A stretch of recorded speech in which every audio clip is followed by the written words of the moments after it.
Ootteko te jo suunnitellut häitä? No sen verran, että pyysin Jannea bestmaniksi. Tosin en tiedä, olisiko kannattanut. Mä en tiedä, selviiks mä sen polttareista. Onneksi mun kanssa sentään on järkevämpi. Siis tarkoitat sä... Jos sä vaan kestät bestmania. Teen toki ihan mitä vaan. Pitääkin alkaa heti listaa hoidettavia asioita. Ei oikeesti mitään paineita. Joo, ajateltiin pitää noin sillä aika pienimuotoisena. Kaikilla on hauskempaa. Kutsut on kuitenkin varmaan laminoidut niin kuin kosiltakin. Älä vaan kerro tuota mummille. Me muutenkin päästä siitä koneesta eroon. Ketä te ajattelitte kutsua? Ajateltiin pyytää vaan frendejä. Niin. Iljan risteisetkin meni just hyvin, kun mutsi ja muut ei ollut siellä säätämässä.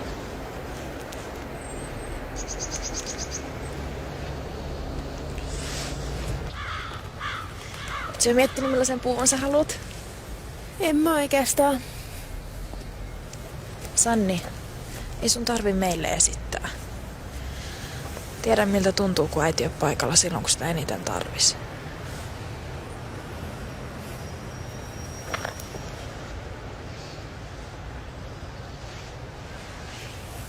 Anteeksi, että mä jauhan tästä.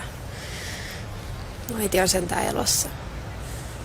Ehkä vielä pahempi, että se on paikalla, mutta kuitenkin samaan aikaan poissa. Olisiko meidän kumminkin kannattanut pyytää Isma ja Kristiina sinne häihin? Tuskin mutsi edes haluu tulla kenenkään Ismoon sukulaista tai häihin. Eihän sitä kiinnostanut se meidän kihlauskaan. Eikö kannattaisi silti kysyä? Se on kumminkin sun äiti.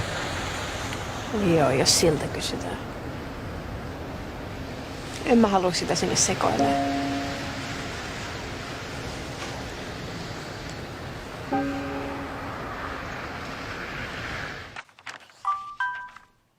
Vieläkö sä viestittelet sen saman pojan kanssa? En.